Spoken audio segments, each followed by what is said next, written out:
Somewhere along the line, my youngest stepbrother starts taking an interest in my wife. While she was pregnant with Kenneth, my stepbrother rapes her. They get drunk. She wakes up and she has blood all over her. Like, I was in prison when I found out the same brother molested my sister, and my father said he waited till he knew I could not come kill him. And she made a comment, and whatever comment she made, my response to her was like, oh, well, you might as well say your prayers tonight. Don't even come out that room, because I'm gonna murder you. And I got a butcher knife, and I sat in the dining room. I sat there and I waited for her. She runs out of the bed. She had already called the police. She runs out. I think you were serious at the time? Oh, heck yeah.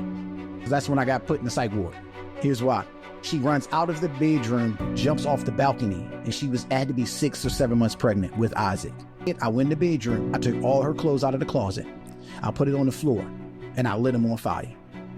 I went and sat back in that same chair in the dining room and smoked the black and mild. With the clothes burning? With the whole house burning. The bedroom was engulfed, kid. Police walk up, they shaking, putting me in handcuffs. So I go to my cell. The words of my grandmother go across my mind. When all else fails, call out in Jesus. Not only did I try to kill my wife, I also did hit 2 cops. I did take him on a high-speed chase. I just pray. That was my prayer. God, if you real, didn't show up. What are we talking about, children of God? Maybe you never been with a rich devil. Why aren't you married already? How real should I be? 4 words, we need to talk. In any trouble that someone goes through, they definitely have to look on the other side and say, I'm going to make it out of this and I'm going to be better than I was before. Dare yourself to believe, even if that truth stands at odds with my past. I'm going to say it, I'm going to believe it, and I'm going to walk in there.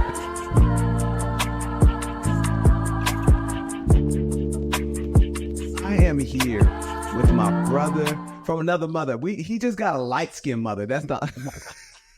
That's real. She real. She's like, yeah. This is Chris Davis.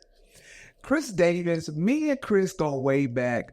So for some of you who have been watching this channel, you know that I have been known for doing spoken word. I did spoken word for a good 10 years. The night I did spoken word for the first time was a night I saw Chris do spoken word that night. I didn't know who he was, but I was just like, this dude is fire. I want to connect with him. And come to find out, he was a big part of the movement that was happening in LA. That was Passion for Christ movement.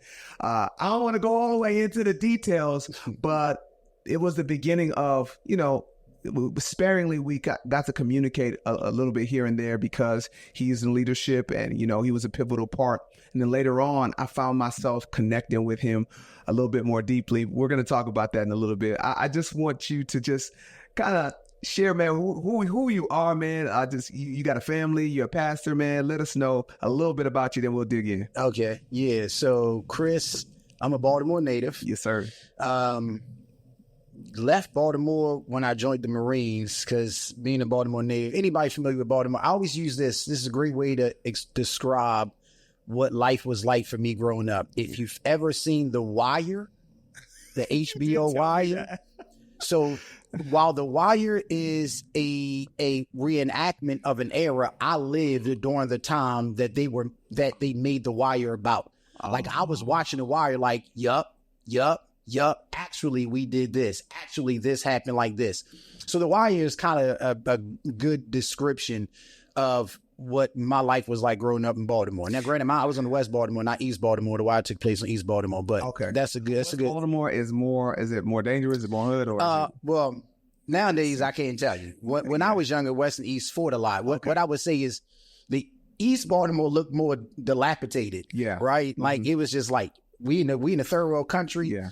West Baltimore, I think, had more people, which made it more congested. Gotcha. Does that make sense? Yeah. Nevertheless, nobody really wanted to cross Martin Luther King because we all were worried about somebody getting shot or jacked or whatever. So, man, we knew where to stay and where not to stay. So anyway, my way out was joining the Marines. Okay. I joined the Marines. I think I had just turned 19. Okay. And that got me out of Baltimore. Yes, that's where I met my wife, was in the Marines. Which providentially, that's how God sent us back to California. My wife's from California. Gotcha. Pasadena area, grew up in the LA. And similar to me, we didn't call East Coast gangbanging, but that would have been the equivalent of what the West Coast gangbanging is. Yep. And she was involved in gangs. So you bring two hot-headed teenagers together in the Marines, which means we already got to be crazy. Okay. If we chose the Marines and made it, right? So you bring us together, and that's how we met. That's how we got married. Stayed in Cali. Got out a couple years later, 2003, I think, for me. Now I went to prison. My wife had another year left. Wait, that you just dropped that bomb. Okay. Yeah. So I was a bona fide psycho, and I know nobody's gonna believe that. Bro, because when I look at you, you look like an upstanding citizen. Maybe you look like you could look their military stuff, man. But you look like you got. I was a bona fide psycho kid, 100% psychotic. My nickname when growing up was Crazy Chris. For real? Yeah, Crazy Chris, Crazy C or C's, because the whole hood knew that ninja crazy. He'll do anything. Like, he don't give a, that just translated over. Now I'm a Marine. That's actually why I joined the Marines. I joined the Marines. I saw, I had to lay low for, this was the winter of 1999, and some stuff popped off, and I had to get low. So I went and hid out with my stepmom, who didn't live anywhere near where I typically was kind of out in the streets. Yeah. And, I saw a commercial come up, this dude coming out the water, face paint on. I think he had like an M30. It was the dopest commercial ever. And then it was like United States Marines. It said the few, the proud, the Marines. And all I thought was, that's what I need. So I can come back and take out all these little, oh my gosh. So, basically wanted to be trained. Yeah, yes. That's what I said. I was psycho, yeah. And so again, fast forward. I'm in the Marines. I'm still crazy. I got in trouble repeatedly. Yeah. And it got to the point where I got in trouble so much that in their mind, I was unrehabilitating. I guess that's the word. They were like, yo, we can't really fix you, so we gotta let you go. Also, you were dishonorably? I was other than honorably discharged. Okay. Yeah. Because I had dirt on certain people, and I used that to my advantage. So, yeah, pretty much. Yo, I'm not exaggerating. I think I faxed the letter to Senator Barbara Boxer, and my command was, hey, how did you get her? No, I was like, look, kid, I know how to get what I need to get when I need to get it. That's insane. So it was literally like a mutual separation, and the only thing they could give me was an OTH. Anyway, I get out, and if I can recall right, it's just been a minute. I get out. I come back here to Maryland. Mm-hmm. At that time, my wife and I, we had one kid, and I was already ready to call it quits. Like, I tried to kill her 3 times by then. Okay. Oh no, twice by then. I tried to kill her twice by then. When you say kill her, what do you mean by that? I mean exactly that. Like, what, I had to be 20? Was I 20 at this time? Yeah, because they sent me to the psych ward. Yep. So when they say crazy, I was street bona fide, dude. I got diagnosed with intermittent explosive disorder. I'd black out and blow up and have no memory of it. No, I'm not exaggerating. Okay, so you weren't saved. No, you weren't at all. When you met your wife, you guys were how old? I was 19. She was 18. 19. She was 18. Yeah. Okay. In the P4CM era, you guys came out with a testimony. We did. They did it for a whole month, because when they heard our story, they were like, no. Okay, you got to tell it. And we were like, it's too much. And they were like, cool, take as long as you need. So we did 5 weeks in a row, only telling the first 10 years. Because by the time we got to P4CM, we were right on the cusp of our 10-year wedding anniversary. Okay. I don't know the full story. Probably. I read a snippet. Actually, I never heard it. I never heard it with my ears. I read it on the website. Okay. I was like, ain't no way. Yeah. And to be honest, that's probably why we end up having the conversations we started building like we did, because I was like, man, I need to talk to someone who has some experience with a little bit of turmoil. Yeah, most definitely. Can you bring me into like where y'all were, and how'd you get to a place where you felt like you wanted to kill my wife? Well, we were young, broken homes, all kinds of trauma we brought into our marriage that we did not know about. I like to use this in doing premarital counseling. So every person brings a backpack with them into their relationship. We're aware of the backpack. We're not always aware of what's inside of the backpack. Gotcha. We're not even aware of how dangerous some of the stuff inside the backpack is until it crawls out. Gotcha. Or we pull it out like blade and pull out sword and we start slicing one another with it. So me and Morgan had all kinds of weapons in our backpack that we just were unaware of. And because we were so similar, instead of it being, like attracts, we really were antagonistic to one another because we were so similar. Wow. So neither one of us wanted to be humble. Neither one of us wanted to submit. Neither one of us wanted to compromise, because you got two people that grew up in a certain environment that to survive, you can't be like that. You can't display weakness. Does that make sense? Yeah, but how did y'all get married? Y'all just liked each other? Yeah, straight up. That's exactly what it was. So my wife saw me as a challenge accepted. No way. Dead serious. In Meridian, Mississippi, we were in our military occupation school. Yeah. Okay. Now, by this time, we knew of each other, but we didn't know each other. I was a hoe. So I'm a psycho and a gigolo. I was all that. Yeah, all of the above. So, all right, I'm going somewhere real quick. When I got to B4ZM and everybody was rocking the X shirts. Yeah. So I remember telling them like, yo, I need an X and it says everything. And they were like, no. I'm like, well, X and a blank. And they're like, no. I'm like, but that's my testimony. Ain't nothing on your shirts that I haven't done, dude.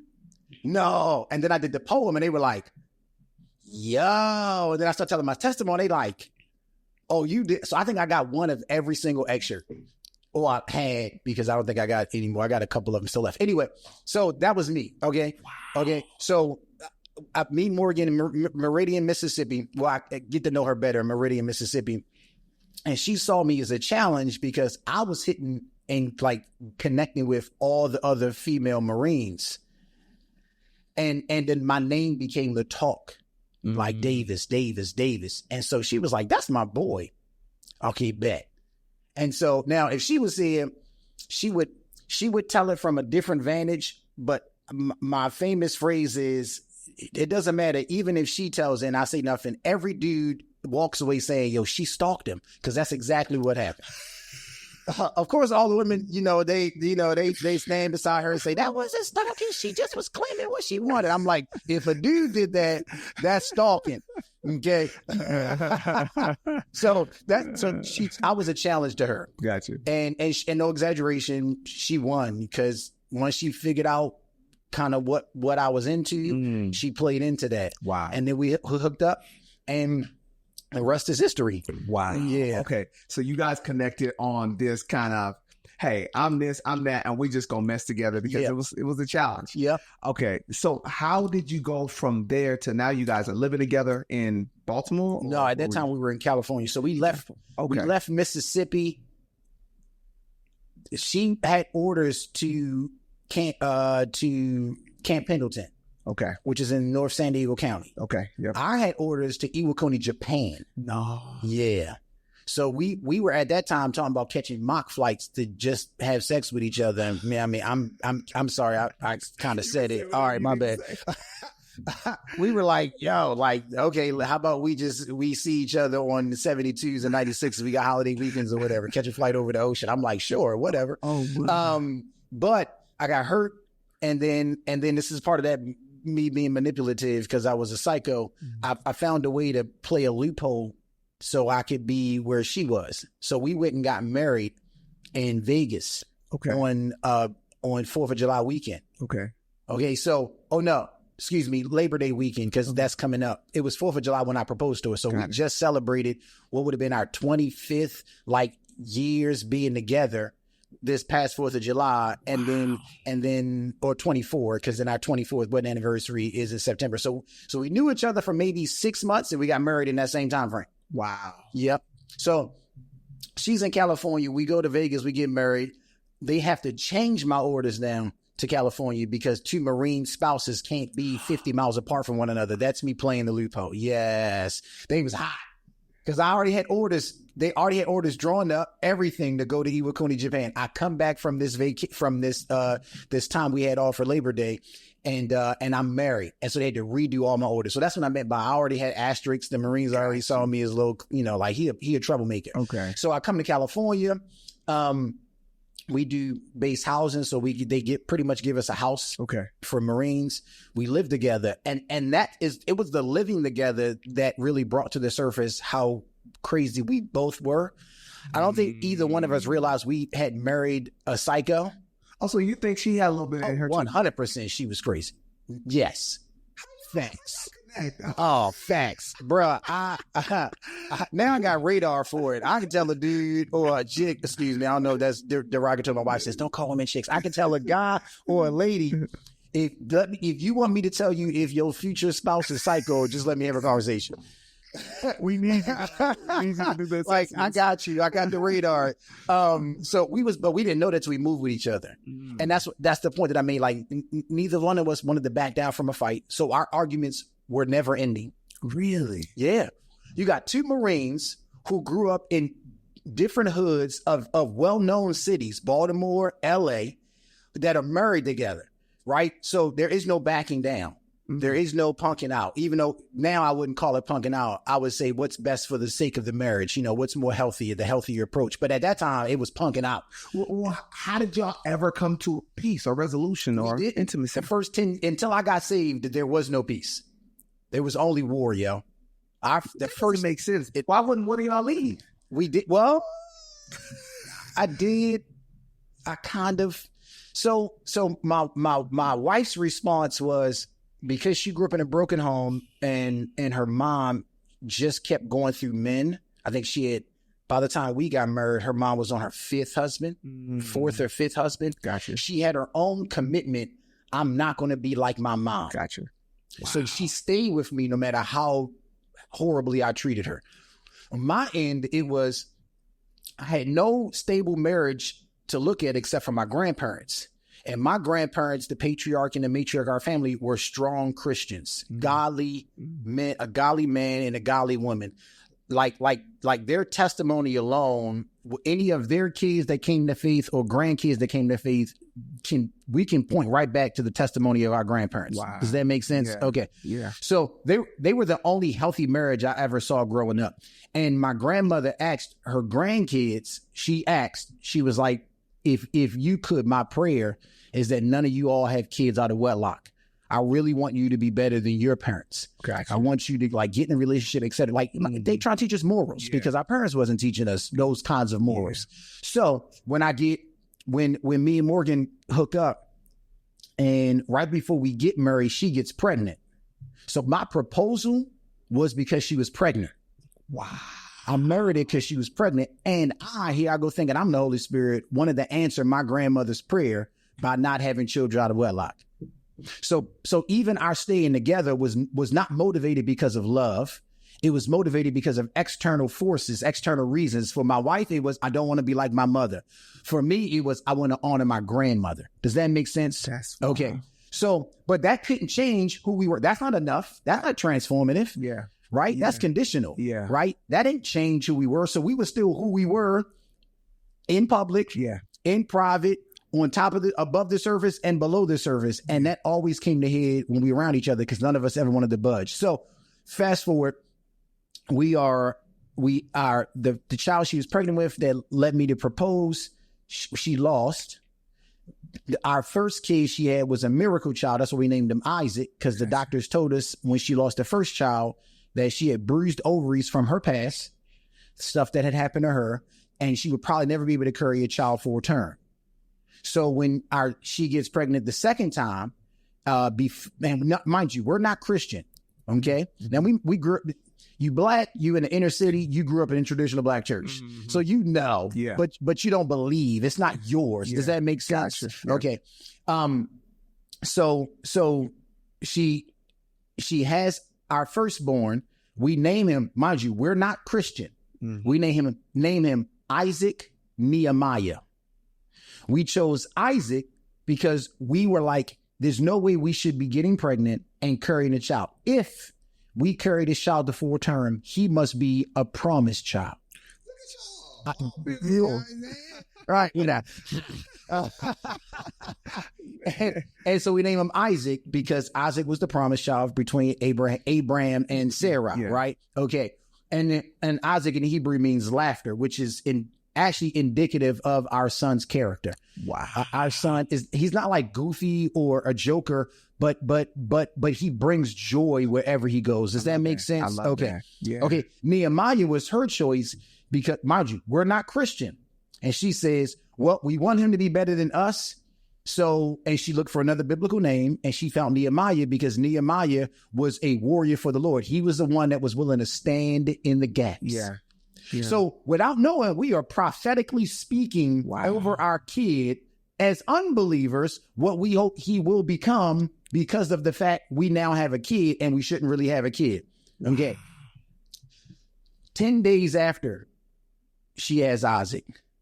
Oh, she would correct me. She was pregnant with Isaac, and that was my first psychotic break with her in my marriage. I don't know what happened. It was probably something stupid. But I think we had fought, not physically fought. And I made my comment because she went in the bedroom. Again, we wouldn't budge. And she made a comment. And whatever comment she made, my response to her was like, oh, well, you might as well say your prayers tonight. Don't even come out that room because I'm going to murder you. And I got a butcher knife and I sat in the dining room in the chair in the dining room that only place, if she ever left, she would have to cross my path. And I sat there and I waited for her. And I waited. And I waited. How long do you think you waited? I had to be like an hour because I think I moved to the couch. Because when I moved to the couch, she runs out of the bed. She had already called the police. She runs out. You think you were serious at the time? Oh, heck yeah. Yeah, because that's when I got put in the psych ward. Here's why. She runs out of the bedroom, jumps off the balcony, and she had to be 6 or 7 months pregnant with Isaac. She jumps off the second floor balcony, kid, to get away from me. I see that because I couldn't react in time. I must have got tired sitting in that chair because, again, I moved to the couch. And when I realized she got away, I knew I can either chase her or I'm going to get caught by the police. Like, it was one or the other. I'm going to chase her and get caught by the police or the police going to come. So you know what I did? I went in the bedroom. I took all her clothes out of the closet. I put it on the floor and I lit them on fire. I went and sat back in that same chair in the dining room and smoked to black him out. With the clothes burning? With the whole house burning. The bedroom was engulfed, kid. House is filled with smoke. And I'm sitting in there smoking to black him out. The police walk up. They shaking, putting me in handcuffs. They were more nervous arresting me. Just sitting. And I'm sitting there, bro, like I'm going to murder this chick. If y'all come get me. Was like a demon. Yeah, well, I know it was. I know it was. That was my first time trying to kill her. And I get arrested. Vista picks me up, and then they find out I'm a Marine, so they can't hold me. So they send me to the Marines come transport me to Balboa Navy Psychiatric Hospital in San Diego. So they take me all the way down to San Diego, and I spend 2 weeks. I think I turned 21 in the psych ward, and so or 20 in the psych here. Again, that's before Isaac. Isaac comes. Then 10 days later, I leave. So I've already tried to kill her once while she was pregnant. Now I got a diagnosis as you are a psycho. She has Isaac, and we have a fight. And that fight I remember, and we don't have time to talk about that fight. But I leave. 10 days, dude. My son has been alive for 10 days, and I'm leaving. I go AWOL. So I didn't just bounce on her. I bounced on everybody. Wow. I come right back over here to Baltimore. You left the state? I left everything, kid. I went dark. They didn't know. I think I put the keys of my car on the underwheel, the carriage and I put it there because I knew she was also using it. Nobody knew where I was. Nothing. I was gone.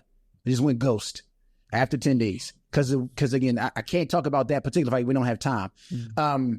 My father, so unlike probably 99% of the people that grew up in the hood, I was raised by a single dad. Mm-hmm. That was uncommon. My dad was the hood hero because he was the only dad that was actually present, right? Yeah. So when I came home, my father didn't know because because my father was a big deal to me, right? So I came home, that is back to Baltimore. And sometime later, I guess my wife contacted my father, told him he found me. He gave me well, first of all, he cussed me out. But like he should have. He did right. Yeah. But his response to me when I vented to him about my frustration with her, I was like, I shouldn't have got married. I'm going to kill this chick.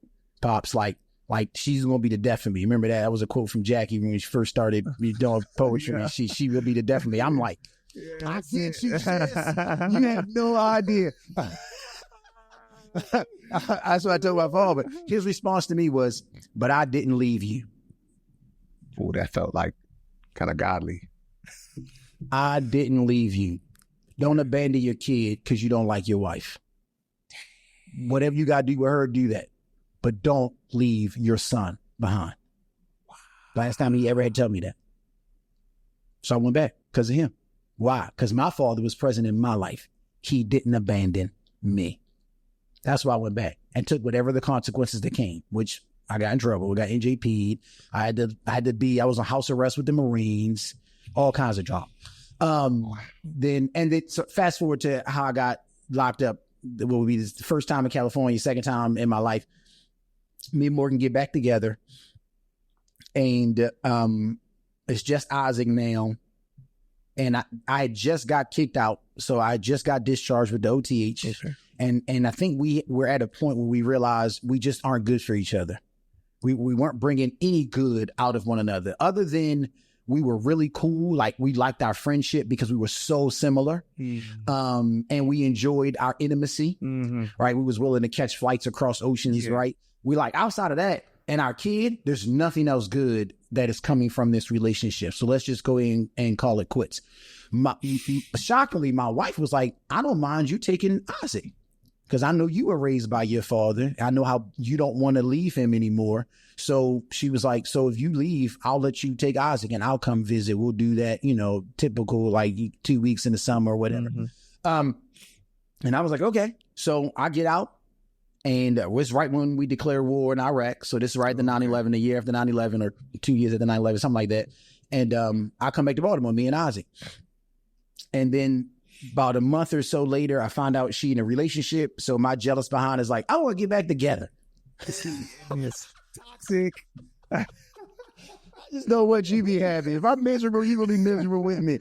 So no exaggeration. I played a woe me card, whatever I had to say to convince her I was legit. Yeah. So she takes me back. So I come all the way back to California, but I don't have a job because I'm not in the Marines. So I'm pretty much living off of her. I'm a leech now. Yeah. You feel me? Yeah. And the year turned and something happened. So this is now 2003. Mm-hmm. 2003. Yeah. Something happened when the year turned. I think she realized I was playing her. I think that's what it was, because she got fed up, and she's just like, "Aria, you gotta get up out of here. We can't do this no more. I'm done. Washing my hands. There is no more chances. You haven't changed." And I think that's when I lost it again, because what switched was I have nowhere else to go. I have nothing to fall back on.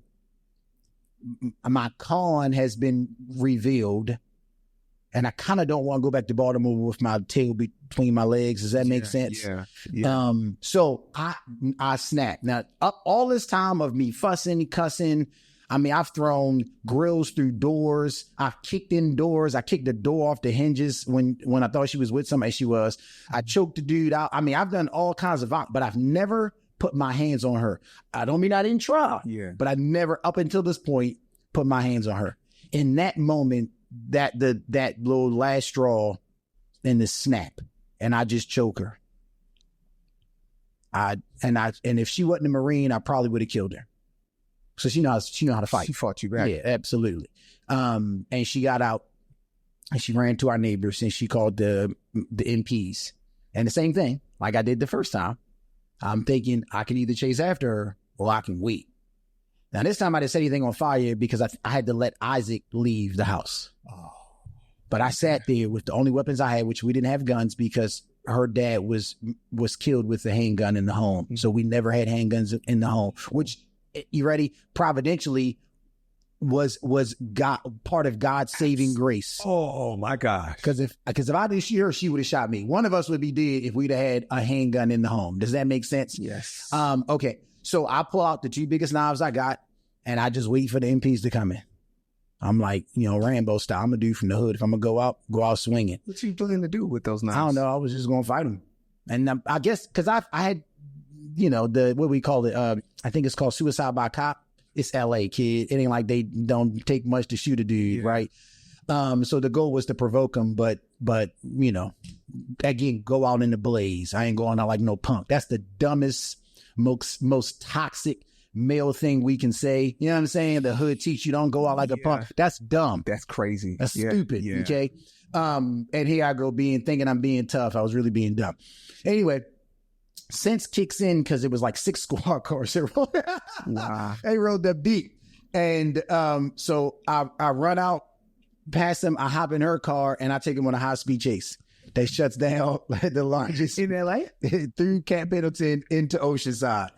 Dude, I shut down the largest North American military installation, the Camp Pendleton. They shut the whole base down for me. Then they had Oceanside PD come in. And so these dudes are chasing me. They put in strips. I did make it on the news. Yeah. You're not supposed to be asking, but that is wild. I just got another It was straight up bonkers. Well, here's the funny thing. You ready? I'm not exaggerating. This is why I said I was bona fide crazy. I stopped at every stoplight. Because I ain't with nobody. I want y'all to hurt nobody else. I was mad at Morgan. I wanted to hurt Morgan. Then I was mad at myself for being a dummy. I wanted to hurt me. Then I'm mad at these police because they ain't shoot. You little jerks. The one time I need you ninjas to shoot, you mofos don't shoot. What? I'm not mad at the civilians trying to find Green Walk across the street. That's why so I read the report because we got it after the fact. They put he stopped at every cross light. That's how we knew he must not have been mentally stable. So they believe that you were mentally unstable because you stopped. Because I took him on a high-speed chase and stopped at every stoplight. Something must be wrong with this fool. So in one stoplight in particular, they surrounded me. And the moment the light turned green, I waited until they got out with their guns drawn. And I'm like, shoot. Like I'm holding the wheel. I'm like, shoot. They ain't shoot. So I drove at her. They still ain't shoot. I hit 2 cops and smashed through their cars. None of them ever shot. God That's 100%. Yes, God kid. loves you, Do you see Mr. what I'm Black saying, Man. dude? You see what I'm saying, yo? 100% Providence. My story, Straight up. my story from beginning to end is a giant magnifying picture of the grace of God. Because if you put anybody else, there's every week or so, every month or so, we're hearing stories of something like that happen.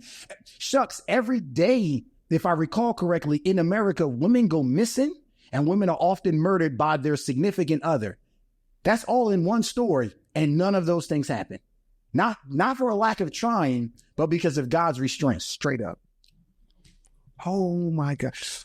Okay, so I got to get to the good part. So eventually they do get me. They strip me and they ran my car and I drive off the road into like a ditch and they had to mace me down and all that. I get saved in prison. And my salvation account was, this is going to sound sacrilegious. It really did feel biblical. Like a Paul, so Paul described how Paul gets saved as he gets knocked off his horse by a blinding light. Mm-hmm.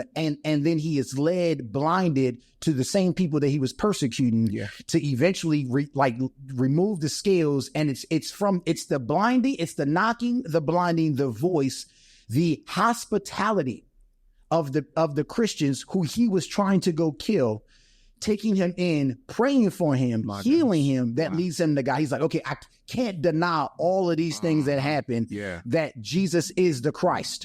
Okay.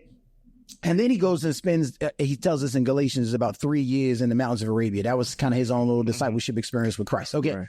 That's kind of what happened to me, right? Like all of those things that led up to me getting arrested and then incarcerated. I was in processing, and because again, they knew of my past. Yeah. I'm in and they had my medical records. I'm in processing. And so they put me in a special floor, right? So I'm the only person in my cell. So I pull off the sheet because it's called a poor man's hangman. It's the slip knot is what what some of us call it. And so I'm a Marine. The Marine is the Department of the Navy. They teach us how to tie knots. And so I do this slip knot, this poor man hangman, and it wouldn't take. I know how to tie knots, Ezekiel. And the knot repeatedly kept slipping. It would not take. Just kept falling through.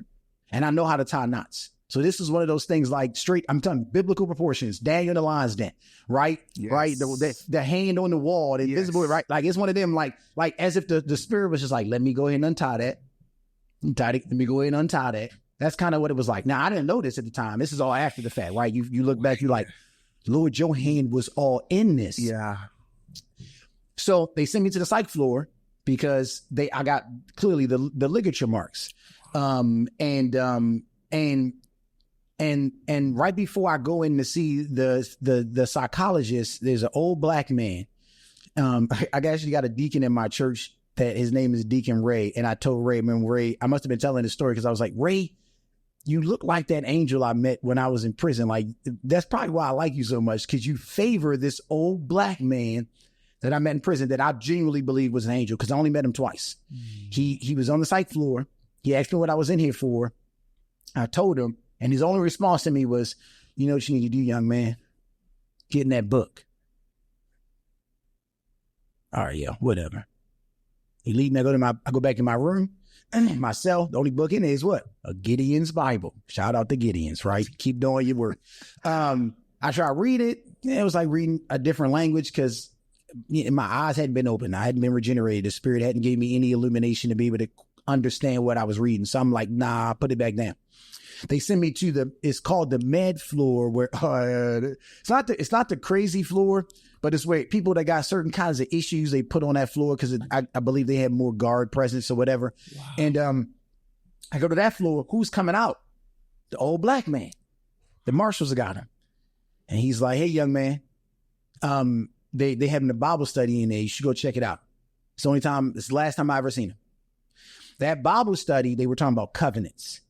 The lady was in there talking about covenants, how God made a covenant with the people of old and how he makes a covenant with everybody really through Jesus Christ. Mm-hmm. So I get the gospel, right? Mm-hmm. Have I heard it before? Of course. But the way she framed it, again, a dude growing up in the hood, right? Loyal to the hood, becoming a Marine, loyal to the Marines, but I kept getting burned. The hood burned me, right? Homies burned me. The Marines burned me. I made a commitment to my wife. My wife, I feel like, burns me because, et cetera, et cetera. And then she's like, but God makes a commitment. He can't burn anybody. Like, he can't deny himself. When God says he's going to do this, he's the only one that follows through with his word, right? Wow. So I go to my cell and I'm on the floor because it was, like I said, it was overcrowded. And I remember closing my eyes. I think I was trying to read some regular book. I closed my eyes and I just had the words of my grandmother go across my mind. When all else fails, call out in Jesus. Picture old black. You get it. All else fails, cry out to Jesus. He's always there. And so I think that's when reality sank in. I'm like, I'm probably not getting about it. I'm guilty for what I did. Not only did I try to kill my wife, I also did hit 2 cops. I did take him on a high-speed chase. So I got attempted murder, or at least assault, with my wife. And then I got assault with these police officers. I'm like, I'm going to be in here. So this is, and I don't do gangbanging in the prisons. I'm not a person that played prison politics. So I'm like, oh yeah, kid, I already know what's about to happen. Like, I could already see the future. So I just pray. That was my prayer. God, if you real, if you are what my grandmother said you are, and if you are what that lady said you were, then show up. Because if you don't show up, I'm down in this prison. You ready? I'm not exaggerating to you, Ezekiel. 24 hours later, next day, I get a knock on my cell door. Now, we had already been out already done like child. We had already went on the roof because they didn't let us go out into like a yard. We had to go on the roof. And I get a knock on my door from a Mexican. I found out his name is Ruben. He was influential in my life during my time in prison. He knocks on the door. He says, "Hey, did you pray to God last night?" What? That's what I said. I was like, yeah. He's like, "I was told I was supposed to come introduce you to that God." Okay. He's like, "So can we step out?" We went out to the common area, sat at the table, and he proceeded to preach the gospel to me. Proceeded to lead me in faith to Jesus. That was, what year is this, 2024? 22 years ago, 21 years ago, yeah. 21 and a half years ago. Okay. So from processing to the time I meet Ruben is 3 days. How biblical is that? 3 days. 3 days, Chili. All that happened in 3 days. And a new person is resurrected. Well, you did die in that prison. You feel me? You ready? I love Ruben. Ruben said, God wants to blow your mind and prove that he's real. Pray prayers that you know nobody else can answer. A month later, my wife shows up. Yeah, yo. The CO told me I had a attorney visit, legal visit. So I go out there, I go into the room to get ready. You know what's going on with you? Nothing. It's no contact. If it was up to her, you were still Psycho Chris. Yes, that's exactly what she told me. That's exactly what she said to me. Okay. I go in the room. And then, so I walk in, they open the door because I didn't go to the way they did it. I was in MCC, Metropolitan Correctional Center. I think that's what it's called. It was in San Diego. And it's a high rise in San Diego because I think it was a federal building. I was in a federal facility, not state, not county. I was in a federal facility because what I did happened on government property. Oh. It was on base. So I'm in a federal facility. So they open the door and it's Morgan, not my lawyer. Bro, I fell to my knees. I'm bawling. No. The CO had to push me in because I never made it out the door. I'm weeping because all I'm thinking to myself is, yo, God, you did not. Did you? She is really not here. She starts crying because she said she wasn't expecting that kind of reaction. She even told the guards that when she came in, she was like, I'm not sure how he's going to respond to me. And so a guard was behind her. So she was kind of like low-key nervous? Yeah. So my reaction softens her.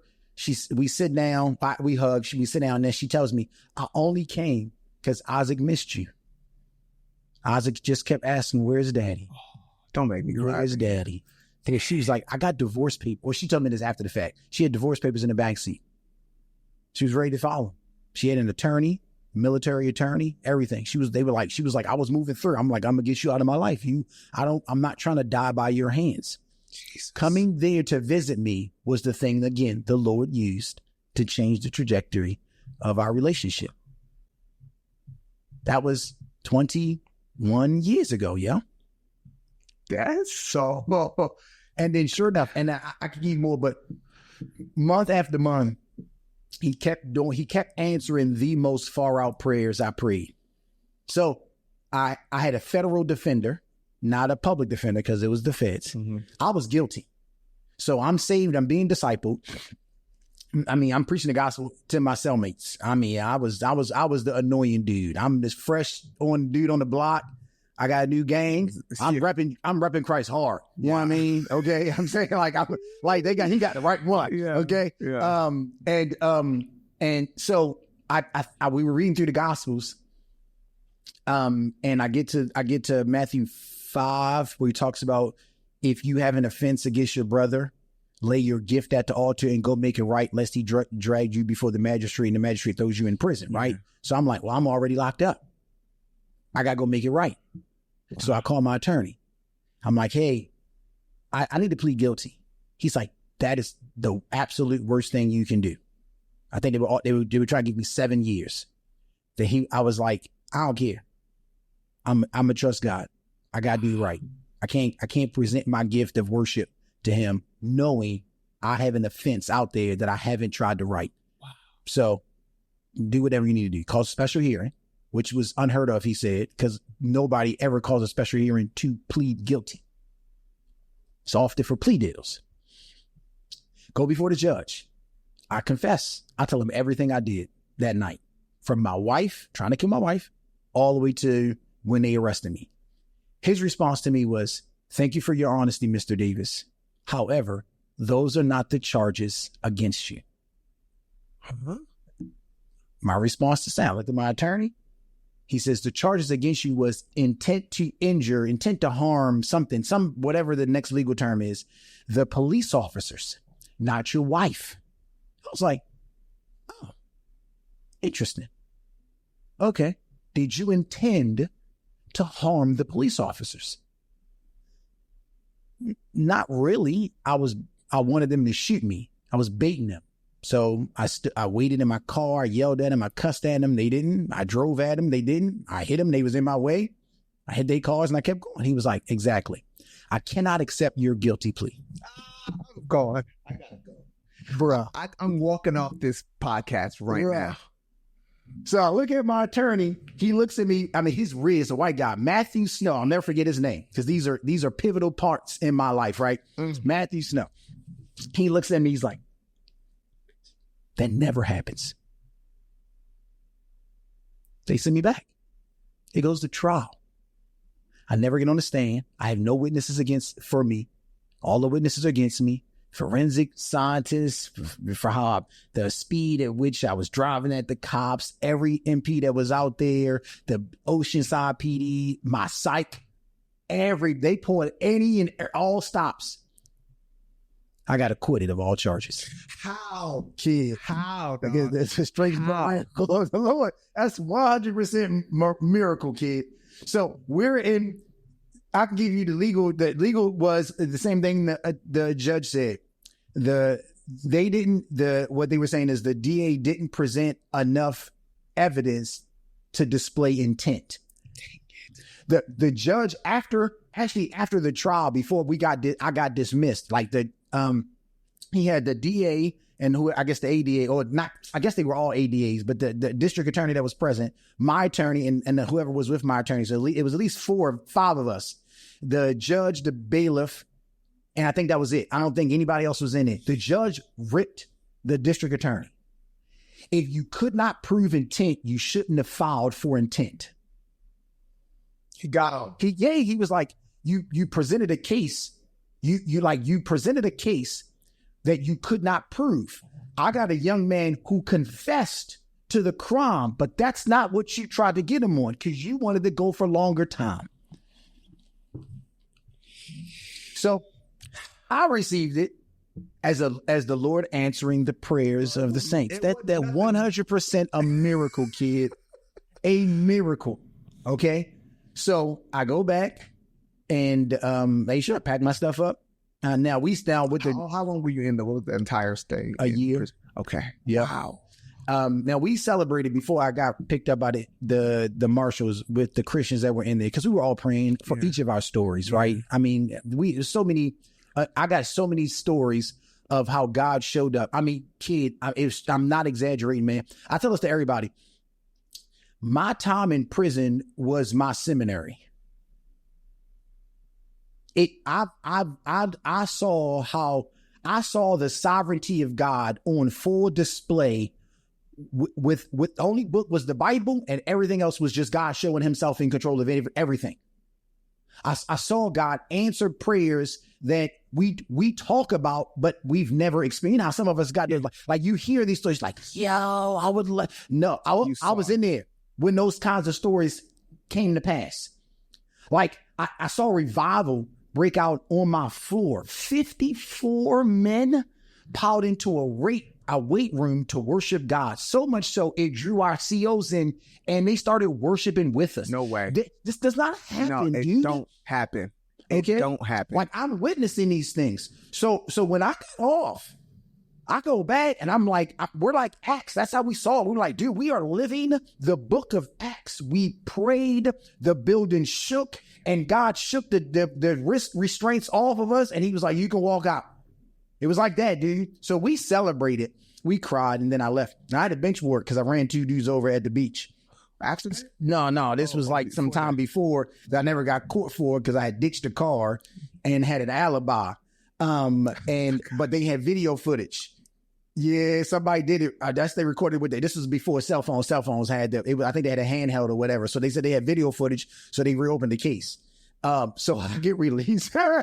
I get released from the feds only for the state to pick me up. I got the same clothes they picked me up in. I'm walking out with a bag ready to be picked up, and I didn't even leave the federal facility. They came in, put me in handcuffs, put me in the squad car, and took me to San Diego State Penitentiary. Well, I think I was only ever in the processor part because they eventually transferred me to the county where I ran into 2 dudes over, which was Vista. But that's another story for another time. You get my point though, right? Like, all right. So the Lord brings my wife back. I'm bona fide saved. And every prayer answered, whether mine or somebody in that jail that was a Christian or people we prayed for, because we saw people get healed. So this is before it became popularized now. A transgender person, we had that in our jail. So it was a guy who transitioned into a woman. But because now they would put that person in a female, right? Yeah. But at that time, they put him in the male population. And I think it was also because at that time he didn't have surgery. Okay, gotcha. So he still had male body parts. Yeah. Dude, he got tormented. Bruh, it was bad. And I'm gonna say this, like I'm not a pro LGBTQ plus person. I'm not pro as in I agree with their ideals and I'm a stand in support of that. But I do believe in the imago Dei of every human. Of course. Yeah. So I don't care what you claim, what you represent, what you believe. I don't like bullies because I used to be a bully. And I don't like injustice because I've experienced injustice. So I don't care. We can disagree on everything else, but on this line, I got you, yo. Does that make sense? Yeah, absolutely. The Christians were the only one that came to this guy's defense. Wow. Start coming out Bible study. That's what I mean. To me, that's a win. That's a miracle. Absolutely. Does that make sense? Yeah. Because what he saw was safety with the Christians. We don't even agree. Yeah. But I was safer with them than I was by myself. That's good. That's a testimony of God in that place. You catching what I'm saying? Okay. Absolutely. So I got stories like that, dude. Wow. And so when I get out, bruh, I call myself a sovereignite. I made that word up because there was nothing you could tell me that God can't do. Wow. So what I look like limiting God first, and then whatever he allows, whether I agree with it or not, he allowed for a reason. Because I saw that I got too much experience that match what I see in the word to say God can't, God won't, or God isn't. You know what I mean? Like, nah, you're not putting it on me. So when I get picked up, my immediate response wasn't, oh man, my response was, where are you sending me to now, Lord? Let's go. Because you must not be done. What other miracles are you about to do? Sure enough. So I go to the state. I was only there for like a week I think I was there for 2 weeks. And I was in their process. I don't think I ever made it up on the floor. Yeah. But my cellmate wasn't a Christian. So I tell my cellmate, because anytime you go to prison, they want to know what brought you here. Like, how you here or whatever. And so they telling me, so he asked me that question, I tell him. And this dude was like eyes wide open, like, yo, if you weren't sitting here, I wouldn't believe you. But you're sitting here and like, you're not even like upset or angry. And you in your early 20s? Yeah, I'm like at this time 22. Wow. 20. I think I had turned 23. Yeah, I was turned 23 the end of that year. 22. Yeah. So he's like, you don't even like he's like, if I wouldn't believe it if it was somebody else telling me, but because you're telling me and I'm looking at you, I'm like, okay. So his response, this ain't a Christian. So what you praying for now? I was like, well, I don't know what I'm in here for. So I'm gonna trust the Lord to provide, but I'm gonna do the same thing that I did in the feds. I'm gonna tell the truth, and I'm gonna trust God to vindicate me. Okay, you ready? You ready? I know. I'm ready. So the state, the marshals come pick me up again, and they're like, we have to transfer you to Vista County because that was where you committed the crime. And so they transfer me to Vista County. I get to Vista County. They actually do process me, and I'm in the actual county jail, or county facility, shall I say, because it was a facility.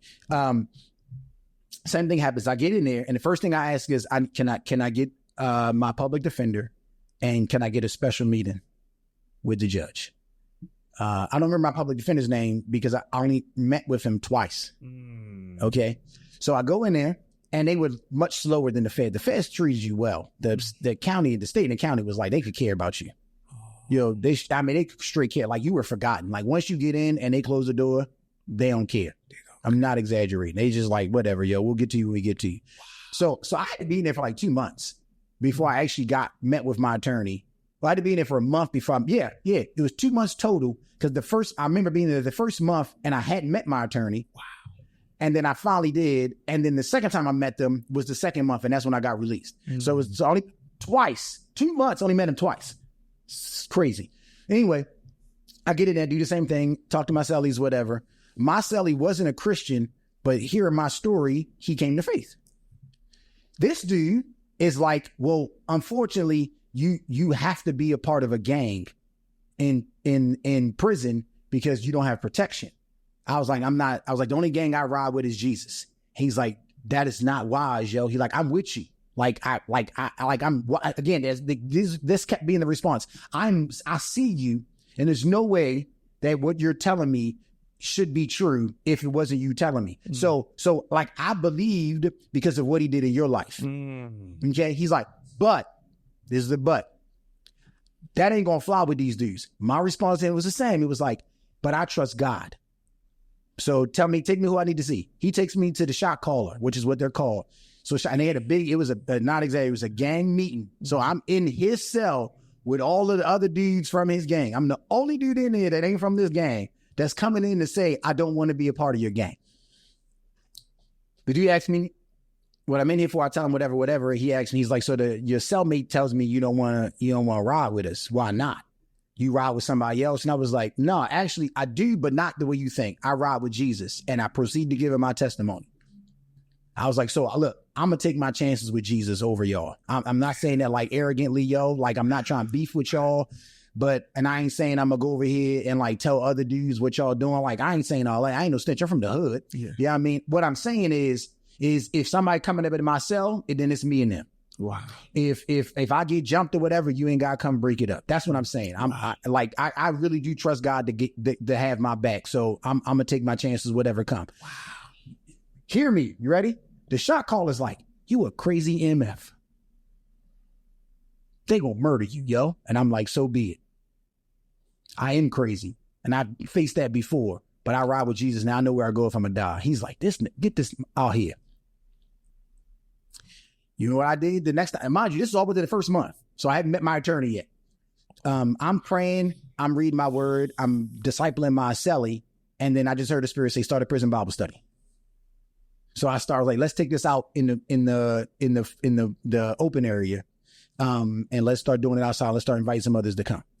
And it was only black people at first. Then a riot happened, not like during that time. Like a riot happened within that first month, and I mean like a big riot. Like they must have got called. It must have got called because they sitting in these little chits. It must have got called from somebody above the dude that was where I was, because I mean it was massive, kid. It was like. Yeah, like something off a movie. Wow. Yeah, like 300. Yeah, I mean, like dudes' faces busted. Like it was gruesome. I remember watching it. Like, I thought I saw some stuff in the feds. This is crazy. Yeah. And I'm different now. I'm not the angry, violent Chris. Yeah. Where that kind of stuff like firing me up, where the dopamine hit. I'm not like that. In the past, that kind of stuff excited me because I was always the first dude that like, yo, let's go ride on these fools. So that was me. That's why they call me Crazy Chris. Now I'm saved, so that part is turned down. So like that didn't excite me. It grieved me. Wow. But I stood in my cell door. I didn't go out doing the whole riot. I'm Ezekiel. I'm not lying to you, dude. It's another, again, just like Daniel Lyons. Every time they came to my cell door, they looked at me and they went to the next cell. The black dudes, the white dudes, and the Hispanic dudes. That doesn't happen. Shit. I've seen multiple race riots. Yo, it's just me. It don't happen. It's me, my door. The doors are unlocked. It's just me in the door. I'm just standing there. Dudes come around. They like, ooh, ooh, ooh, ooh. I don't say nothing. I just stand. And they go to the next cell. White dudes, ooh, ooh, ooh, ooh. Or the next cell. Hispanic dudes, ooh. I mean, they all did the same exact thing. I mean, in their own, because they wanted to know who was I banging with. I don't say nothing. I just stand and look at them. And they all go to the next one. COs, they shoot these like bean bags. They taking fools out. And they finally clean up the riot or whatever, lock us all down. Next time we actually come out and go in the common area, I go back out with my Bible and my cellie. Now, guess who starts coming to the Bible study? The white dudes, the Hispanic dudes. Now, this is not me taking no credit. What I'm saying is, whatever the Lord was doing, my simple stance of just saying, I ride with Jesus no matter what, was a witness to all them other people. Okay, whatever that dude's God is, I want that dude God. Does that make sense? Absolutely. Okay. That's an example of a miracle happening. Absolutely. When I finally meet with my attorney, my attorney's like, tell me what's going on. I tell him blah, blah, blah, blah. And I'm like, hey, I'm actually guilty. I mean, if I think this is what I think it is, and he tells me what evidence they have against me, I'm like, oh yeah, I did all of that. He's like, okay, so you want to plead not guilty? You want to take it down? I was like, no, I want to plead guilty. He's like, why would you want to do that? I'm like, because I'm guilty. I was like, I know you hear this all the time. The prison confessions, people get saved. They meet Jesus. They meet Allah. They find some new religion or whatever. I'm like, mine is legit because I really am trying to walk out what I believe. So I just take me to the judge. I'm going to plead guilty. Sets up, because you got to do it by appointment, which was the next month. So I had spent another month in there. The shot caller is gone. I actually don't think we had a shot caller after that time. But our floor in the county became the model floor. And it's not because I'm the new shot caller. Yeah. All I'm doing is reading my Bible, discipling my cellie, anybody else that want to come, and praying. And then I played a lot of spades, a lot of pinochle, a lot of tonk, a lot of gym running me, and I got yoked. Dude, I think I put on the most weight I've ever had in prison. Kid, I was stayed here. Okay, funny story real quick. I had a black dude who ran with some San Diego mafia crew or whatever, big dude. When I came in, he was like, because once they get to know you, once the dudes realize you kind of cool, like they become cool with you. And then he was like, I came in, he called me OG Stickloke. Because I was thin. Yeah. I left. He was like, "You OG tree trot." That's me. Oh, yeah, you got what from the federal prison all the way through the county. Yeah. So I ate and worked out that. So I bet money or commissary. I bet push-ups and pull-ups and burpees. I'm like, kill me with that because it's gonna work. It's gonna work well for me. Yeah, I mean, so anyway, so that was all I did. But the floor became the model floor. That's testimony to the Lord because at that time, I just think we had a greater presence of people really wanting to connect with God, whether they did or didn't. That's just what happened. My second time to meet with the judge, the DA is there now. They did have people in the galley but it wasn't a trial yet because I wanted to plead guilty. So it was a hearing. And so I come in, the judge reads my name, my prison number, whatever, asks me what do I have to say. So I proceed to tell him what happened. I proceed to explain I am guilty. The judge says, "Thank you, Mr. Davis. I receive your guilty plea." Looks at the DA. "Do we have all of the evidence to support his guilty plea?" DA stands up and says, Your Honor, at this time, we do not. We cannot find the detective. We cannot find the video.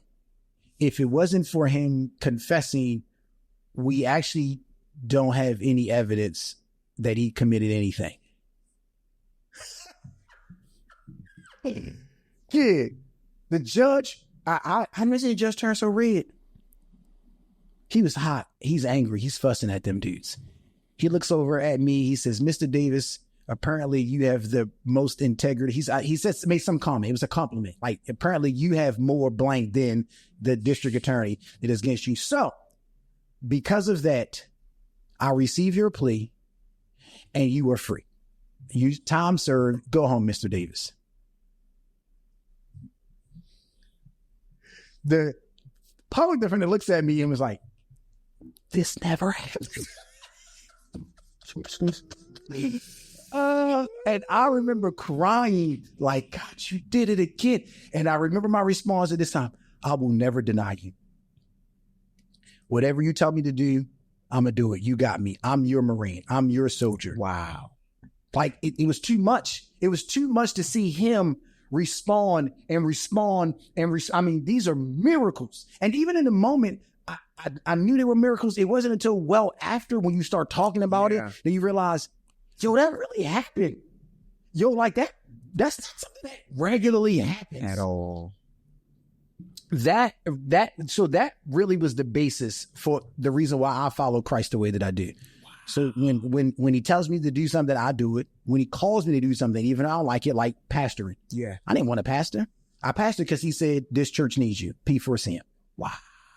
You know, I didn't want to go pastor in white spaces, dealing with people's racism, right? Ethnocentrism, right? Discrimination, prejudice, and all that, and everything else that comes with it, tribalism and all that.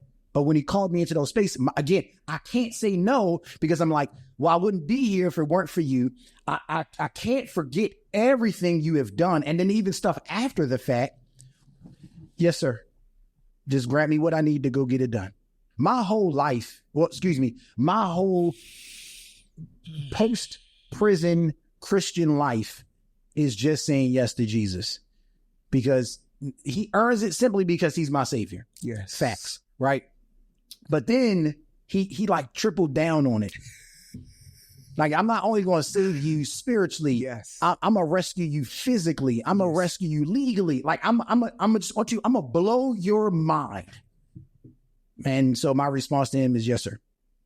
Whatever you need. Yes, sir. Even if I don't like it, even if I've had to shelf my own dreams. I know we talk about being selfless, putting other people before you, et cetera, et cetera. I'm not sure. Hebrews talks about we haven't suffered to the point of bloodshed. Yeah. So there's an aspect of selflessness that can feel like bloodshed, because you give others so much that you feel like you withheld from yourself to the point of harm. But it's not, but it can feel like that, especially if you aren't doing what you really want to do, or haven't been able to do what you desire, or whatever those things are. But for the sake of Christ, so be it. Does that make sense? Your and so obedience threshold is whatever it takes with Morgan. All right, Lord, whatever it takes. So our marriage is great, but it didn't start that way, and it dang sure wasn't like that for the first half. It got that way when I stopped resisting. And I just said, okay, Lord, what does it take? What do you want me to do? Love your wife like I love you, boy. Oh, that's hard. I know. So let me jump to the marriage part, because you're saved radically. Yep. And she not at all. So you guys got to understand, me meeting them, I'm seeing nothing less than just this amazing family that God works through, that God does all these amazing things through. So hearing their story, as shocked as you are, some of this stuff is new to me. Yeah. I was just as shocked then, and I'm even more shocked now. Yeah. So my question is, how did you come and bring her to the place that I got to see? And I know you guys have grown since then. Yeah. How did that happen? Okay, so I get out. She gets locked up.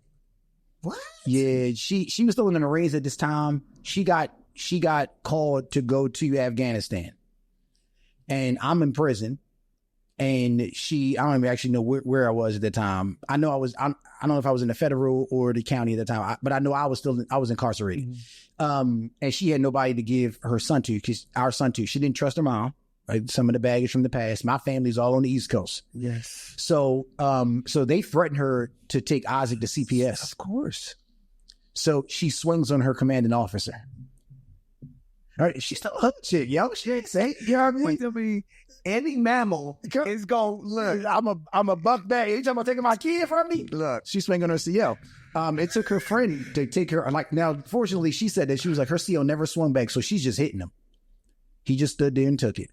I think he was blocking, but he didn't he swing back, which I think is a blessing because I'm sure he probably would have got in trouble too. But nevertheless, so because she was still in Marines, this happened in camis, in uniform. Oh. So they take her to a Marine facility. Okay. So she's locked up in the Marine jail. Okay. So I don't know this because I'm incarcerated. Okay. So when I get released, I'm excited. Oh.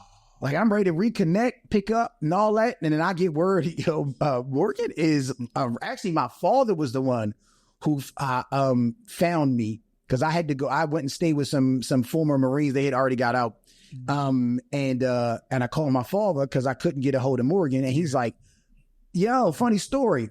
I got Isaac. I'm like, why you got Isaac? Where's Morgan at? Morgan got locked up. What? Morgan get locked up? She swung with her CO. Why what? He's like, she here. You can go meet her, go visit her. So he actually flew over. No. I went to see her by myself, and then I caught a bus over. When he came to pick up Isaac, that's when he saw her locked up. And that's another story. Anyway, so Morgan is going through her own crucible, right? Separate from mine. But unlike mine, the Lord broke me. He ain't break her yet. Yeah. Mm-hmm. So I get back to Maryland because I wanted to get back to Isaac. And I remember us calling each other, or me calling her, or her calling me, excuse me. And we talk, and then I'm like, do you want to work on our marriage? Like, cause I'm different now. And she told me after the fact, she's like, I didn't believe any of that. Like the only Chris I knew was the Chris of old. She's like, you were going to have to convince me that you weren't the same Chris. So for the next 6+ years, that was all it was. We were married, but for her, it was always kind of like she held the new Chris like on this off to the side. It's like, I'm just waiting for the old Chris to prove me right. Yeah. So my salvation, my relationship with Christ, discipleship in my life, like all of that to her was a footnote. Like none of that is real until you prove me that the old dude is really, really gone. So when I asked her, did she want to retry? She was like, sure. So when she gets out, I come pick her up. We move all of our stuff. We drive cross country back to Maryland. Mm-hmm. And that's kind of like chapter 2 for us. If I guess like chapter 3, because chapter 1 would have been meeting each other, getting married. Chapter 2 would be both of our prison, like our jail experiences, our incarceration experiences. And then chapter 3 is our move. Perfect. So we move. And I'm like just as hardcore as I was for the Marines before I got burned. I'm equally as hardcore for Christ, right? And I don't think I had the volume. I didn't have a knob, so I was 100. So when I got the P4CM and that go hard, like all those slogans, I was like, bruh, this been my life, yo. This been my life. Like, where have y'all been? This right, like finally somebody else get it. Yeah. But that took a toll on my wife because she hated it. She received it more as me being self-righteous. Like because I was so bent on Christ and growing in Christ and being involved that she was like, you aren't matching that kind of energy with us. Gotcha. Does that make sense? Yeah. And then again, she also still held she filtered everything through the old Chris. Yeah. So if I did ever blow up, it was like that, go to old Chris. If I was selfish, they go to old Chris. If you ready, which she was later on, I affirmed all of these things with her. In the moment, I didn't. If my head turned when I saw a half naked chick walking down the street, she like, there go to old Chris. Okay. Does that make sense? Yeah. Like there was no benefit of the doubt. There was no grace. There was no process. It was you still the old Chris till you prove me otherwise. Even though the old Chris wasn't there because of whatever I was doing that might not have been speaking her love language at that time, or favorable for developing and nurturing a healthy marriage. Even though it wasn't present, it doesn't mean that I didn't want to. Got it. I just didn't know how to. Wow. Because I never, other than my grandparents, I had no model of what a healthy marriage looked like. So it was really on the job training. Yes. Without any mulligans. Yeah, I mean, without any grace, because every time I did something wrong, I got held against me. Yes. But anytime I did something right, I never got praised for it. Dang. Right. But which was fine because she would say it was equally reciprocated. right? I always pointed out flaws and then didn't point out and didn't praise her, right? That was where she got the self-righteous from, because I held her to the same standard I was held to, which is live for Christ. Let my conduct be worthy of the gospel. Gotcha. And she wasn't a Christian. At that time, she thought she was. She went to church. She would tell me later when she got truly born again that she was like, I was just doing all that because of you, not because of me. So fast forward 4 years. That would have been 2004. 5 years. Yep, 5 years. So that 5 year span was a lot of up and downs. We were still two immature, young people, one kid, and toward the end, that 5 years, a kid on the way, trying to be married without the past avalanching down on us. Like, it was always there. Does that make sense? Like we could never get away from the shadow of chapter 1 of how I treated her, things like that. And I found out it was a mutually shared destruction, because she had also cheated. So I was violent. I was the abuser. I'm gonna own it. And I was still a hoe. I'm gonna own it. I didn't also know that she was cheating around. Okay, so this is in what chapter? That's chapter 1, the first 3 years. Okay. I didn't know that. So when now we're in chapter 3 and we're trying to like actually, work toward our marriage, like that past was still in our mind, and it really caused us to question each other, the motives and all of that. The story that I read, it was something really devastating that happened.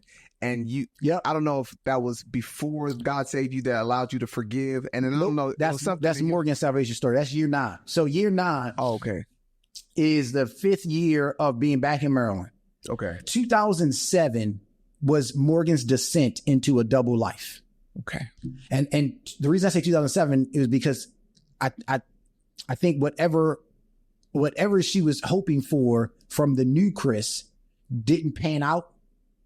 Because the marriage Chris, the husband, was still immature. Gotcha. Wow. Like unlearned, inexperienced. The Christian Chris was thriving. So like you got to compartmentalize, right? You got to compartmentalize, like, because for Morgan, they were one and the same. It should have bled over. Yeah, but for the person living it, I don't know how to be a godly husband. I'm trying to be godly, but then translating that into my marriage, I'm like, well, what does that look like? What does that look like? What does that look like? And in some respects, sometimes it looked like codependency. And then sometimes it looked like selfishness because maybe I wanted a certain kind of way because I'm the head of the house. Yep. Like that's all a learning curve. You figure those things out. You feel like it's a balance in the middle. You're not codependent on your wife, but you do want your wife to feel wanted and needed and cared for. Yeah. And then you are the head of the house, but that don't mean you domineer. You know, but you learn that. Yeah, I mean, like I wasn't taught that. So I didn't have a freaking clue. The pendulum swung one extreme to the next. Yeah. So my wife saw me as one, and I'm over here like compartmentalizing, like, I don't know how to be that. I'm trying. And then I still had that unrealistic expectation because she was filtering everything I was doing through the old Chris. I got the passes behind. So it was like every time I might have finally did something, the bar went a little higher. Does that make sense? Okay. So somewhere in 2007, that's when for her, it was just like, I'm done again. She hit her enough. She reached her enough. I think at that time, if I can remember the verbiage, she said, that's when she realized we're on 2 different trains going in 2 different directions. Gotcha. And so it was like her slow descent into a double life. She started entertaining guys a little bit more because they were giving her whatever I wasn't, which was often attention. Then I think money was an issue. So financial woes always precede infidelity. If somebody cheated on a spouse, I can tell you things that probably came before. Wow. And one of them is stress in some form and probably from finances. Wow. Because once you then put your focus on, we got to make money, and you take your focus off of how about we just love each other even if we broke. That's one of your vows, right? Wow. Then you lose your train of thought, and then before you know it, you're both chasing after something separate that doesn't bring you together, that actually causes y'all to separate. It doesn't unite, it divides. And so that was kind of what was happening with us with our financial issues. And I think she picked up a second job. She told me her second job was hostess. She would have to correct me. I will later find out it was like sexual courting. Like what? Like an escort, but just dating though? No. Like an escort, but in fancy establishments. Okay. Only for right for you. All right. Only when you're there. Oh. Like not go home with, just while you're there. Okay, gotcha. But that she told me that later. Okay. But what she told me when she got a job, she picked up a new gig she started modeling. That's how she found the hostess gig. Okay. The modeling, she didn't tell me what kind of modeling she was doing. And the hostess gig, she didn't tell me what kind of hostess she was doing. Right. But then with when she got in that world, like then you get more attention. Now you're getting paid for it. And that kind of started changing her. If home wasn't satisfying, that's where she would go find satisfaction. Because she's being affirmed, she's being desired, she's being wanted. Yeah, I mean, like everything whatever I wasn't giving her, that industry was giving her, even though it was taking from her. Yep. If in her mind she was receiving something also. So enter 2008. I'm gonna do my best to speed through this. I have a blended family. My family. My father's side of the family is my family, the one that I'm talking about. So I'm going to say my family. That's my father's side of the family. Then I had my stepmother's side of the family. My stepmother was who I went to when I had to hide out before I joined the Marines. Yeah. Okay. So even though she and I had a rocky relationship, I could always depend on her. Gotcha. She was like always there if I needed. She was actually more of a mom to me than my mom. So my abandonment issues aren't, I was raised by a single mom whose dad left. My abandonment issues was I was raised by a single dad whose mom left. So that's why I treated women like the way that I did, because I had a mommy wound, not a daddy wound. Okay. So my stepmom was pivotal because she was always there for me. And I had step siblings, and then I got half siblings. So I got like 6 siblings altogether, and then 8 if you include my 2 step siblings. So Morgan is me. That side of the family, we getting close. And we kicking it with him or whatever. And somewhere along the line, my youngest stepbrother starts taking an interest in my wife. We had, prior to this particular season, that 2008-ish, 2008-ish, we had stayed with him and his girlfriend before. We were homeless for a while, dude. Like this, I left out a ton of other stuff because it's so much, dude. It's so much. So we had been homeless at least 3 separate occasions with kids. And then, so with Isaac, then with Kenneth, and then with him, like we've gone through like homelessness, like couch surfing. We stayed with Neddick's in them. And what was Neddick's best friend? Which time? In California, they lived in, say it again? Kayla? No, Well, Kayla was like a little sister to us. Nika. Yes, Nika. Thank you. I'm like, I knew I can remember. Yeah. We stayed with him for a couple of months because we were homeless. We didn't know where to live, yo. So like that's been part of our story, unfortunately. Wow. And my little brother, we stayed with him and his girlfriend at a period, and which I think was before we had Kenneth, or was it after we had Kenneth? I think it was after we had Kenneth. Okay. Yep. So this is how Morgan comes to faith. While she was pregnant with Kenneth, my stepbrother rapes her. Nobody knows this because they were all drunk. I wasn't there. I'm a Christian. I'm not drinking. I ain't doing none of that stuff. But I told you this was during that period of time where my wife, her slow descent. So she must have been staying at Ron. Yeah. She was staying with Rhonda because we didn't have a place to live. And I think I was staying with my grandmother. Like we were in separate homes. And I think she stayed with Rhonda because it was closer to her job than my grandmother's house, which was too far away. And I was working at what's called Labor Ready. We used to go get day labor, try to make a buck. So it happened over there. They had been like playing cards or whatever. They get drunk. She wakes up and she has blood all over her. And the only thing she remembers was my stepbrother being in the bed with her and her saying, nah. But she was too drunk. She don't remember anything else. And she wakes up and she has blood. So I found out about this because they called me when she's in the hospital because they thought she was having a miscarriage. This is with Kenneth, my second son. So fast forward a year later. Well, now do we have Kenneth? Yeah, she has Kenneth. We have Kenneth. I think we even have Hannah. No, I can't be right. We just have Kenneth. We do have Hannah. So it must have been 2 years later. So this account that happened with my stepbrother was in 2007. Okay. That was the beginning of the descent. Yeah. Okay. And then we have Hannah in 2009. Okay. So that time, no, that's not right. Kenneth is how old? Oh. Is when you old. Okay, all right, that's what it was. Kenneth was 2005. Mm-hmm. So this happened in 2005 with my stepbrother raping my wife. Okay. 2007 after she has Hannah. Okay. So that's when her descent begins because she started working out. She started taking hydroxycut to try to get in shape. Oh. That's when the modeling thing came, the hostess thing came. Okay, that's how it is. Okay. So we had 3 kids by this time. Mm-hmm. So my stepbrother has been involved because he's my brother, but I was unaware that he had did this to my wife. Otherwise, I probably would have murdered him. I can say that emphatically. So that old Chris still there, yo. You know what I mean? Like, I was in prison when I found out the same brother molested my sister, and my father said he waited till he knew I could not come kill him to tell me. Oh, you would? My whole family, they all knew I was psycho, yo. Nobody, it's not one of those like, it's a secret thing. Only, no. Yes, yo.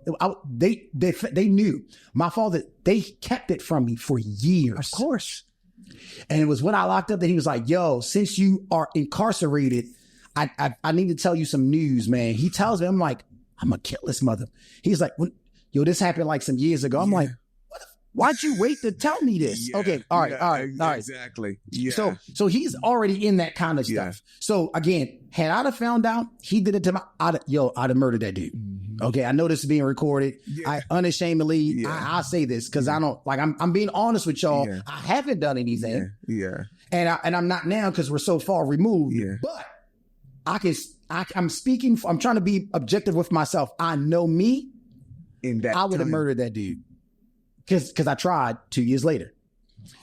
So when my wife's in her descent, her my brothers to start hooking up. I don't know any of this. And then there's a period where my brother, big brother in the Lord, starts sensing something was going on with me. I must have been drifting because he kind of called it out. He was like, something must be going on in your home because you're drifting from community.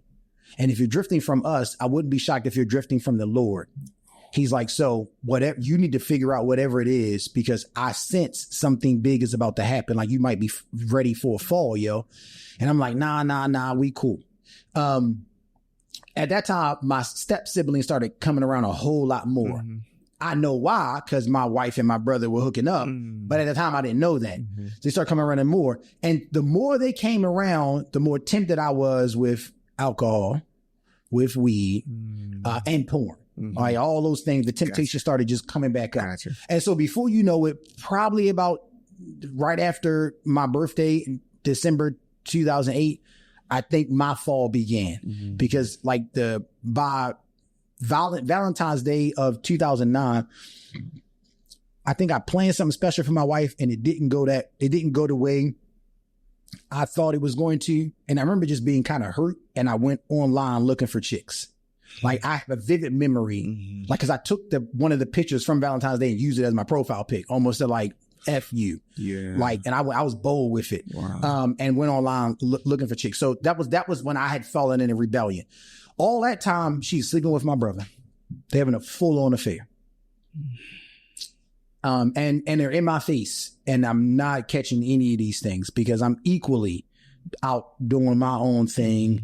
And then May, April, something happened around the spring that clearly the Lord, like in prison, knew he needed to get my attention. And he know I'm the hard-headed kid, so he knows there's certain ways to get Chris's attention. Gotcha. And my close friend he did what he was supposed to do. He was like, the moment he started sensing I was doing drugs again and porn again, he was like, yo, I love you. I got bow out. I'm your boy, but I'm not trying to be around you while you're in this kind of sin, because some of those things are my thorns and I don't want to get sucked into them. Wow. So that was actually kind of what I needed, because he was my go-to guy. And so when I lost my go-to guy, I was kind of like, oh, yo, if my own boy who knows my junk don't even want to get accountable with me no more, don't even want to hope, like check me, because his concern, he's protecting his own soul from me. How freaking far have I fallen from the Lord then? And so I remember going back to church and like talking to my leaders, because I think all this time nobody knew, just my boy, and nobody else knew. So I'm still a leader in the church. I'm still teaching. I'm discipling. 100% hypocrite. I'm doing everything I'm telling them not to do. I'm doing right. And so that's when I repent. Because once I snitched on myself, once my boy bowed out, which is a good thing. So I'm going to say this to your audience. I'm not implying that when our brothers or sisters in the Lord are going through difficult seasons, their own struggle, their own temptation, their own vice, whatever, that we should bail on them. What I am saying is, if at any point what they're struggling with could cause you to stumble, wow, you should be honest with them and say, I love you enough to back out so I can be here when you fall to help pick you back up. Like when you come back. That's what Jesus told Peter, right? Get behind me, Satan. Wow. But I need you to be ready to come back after you fall, right? So sometimes it is preservation for you and them to pull away, so that when they come to their senses, they know to come back to you, because you're still intact because you didn't fall into sin with them. Does that make sense? Yes, okay. He did that for me, and I'm so grateful that he did, because it's set, even now, that's a rule that I abide by. Like, I go with you up to so far, yo. And after a point, if I realize you ignore me, I love you, I'll pray for you, holla at me when you're ready to repent. Oh, yeah. You catching what I'm saying? Yeah, you're not about to drag me down. Bingo. You're not about to impede my family. Bingo. Bingo. Okay, so that was what led me to repentance. And I go tell all my leaders, of course, I get removed from all my positions. And I'm just kind of broken, yo. I'm like, how the heck did I get here, dude? All the while, Morgan is kind of going through the same thing. Morgan doesn't know Jesus. Morgan is living a double life. And it's just slowly started to crumble on her. And sometime after my repentance, because mine was public, like I had to go and actually tell on myself. Like, I had to go tell all the leaders that I reported to, I've been lying to y'all. I'm going to tell the guys that I have been pouring into, I've been lying to y'all. Like, I had to go be honest. Again, remember, I did this already when I was in jail. That's how the Lord delivered me. I'm like, I got to do this again and trust the Lord to restore me. Okay. And so I did all that. Now I'm in recovery, because that's actually when I was in counseling and was going recovery and realized, oh man, past, I got a sex addiction. This thing kind of always been there. I just had the Jesus cloak over top of it, but I never actually dealt with the mess. So counseling and recovery allowed me to really start dealing with the mess of my past that has always been there, like an avalanche looming, that I never actually addressed. So that was what was happening in my life. Some point during May, Morgan has an encounter with Christ in a supernatural way. She said, this is secondhand because I'm telling you what she told me.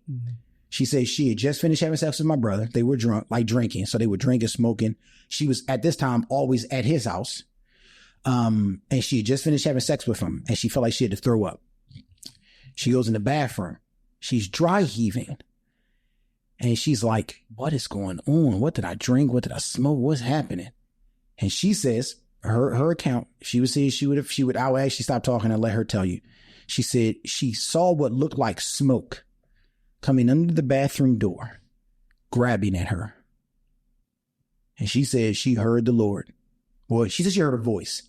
And the voice was, repent or they're going to take your soul. And it was more like this is your chance. Repent or I'm giving you over. Like I'm interpreting for her. She's just relaying what she heard. The interpretation would be the Lord gave her that call. Repent. I will rescue you, or I'm going to give you over to this very thing. Okay. And that's not too far fetched from scripture. If I recall correctly, Paul in 1 Corinthians, when he was talking about the young man who was sleeping with his stepmom. Oh, yeah. Okay. Paul's like, give that dude over to Satan for the destruction of his flesh. Yeah. You catching what I'm saying? Yeah. So it's not too far-fetched. When she told me after the fact, I'm thinking, that's not far-fetched. That sounds about right. Right. The Lord was giving you an opportunity. Wow. Repent or we're going to give you over. Yeah. So, but for her, it was physical. Yes. Like she sees smoke. She feels like something is pulling at her, and she hears this voice. Repent, or this will be your destruction. And so she said, because she was so scared, she's crying, she's still hurling, but she's dry heaving. She's like, if this is you, God, I'll know it's you if you send Chris to come get me. I got nothing to say to you, y'all. She calls my boy, the same brother who separated from me. When I repented, I went back to him and told him, thank you. So he was the one that got me into recovery. He was the one that really got me into the particular program that helped me to realize I had a sex addiction. So he's still my brother. He's there. He's helped picking up the pieces. You catch what I'm saying? So he's big brother, right? She calls him. And he's like, he's in a meeting right now. And she's like, it's of total desperation. I really need to talk to him. I wouldn't be calling you if I didn't. He's like, you too. Okay. He's like, Chris, come here real quick. Pulls me out. He's like, listen, I know you don't want to talk to her because clearly you must have been ignoring her calls because she calls me. Hear me. Just hear her out, yo.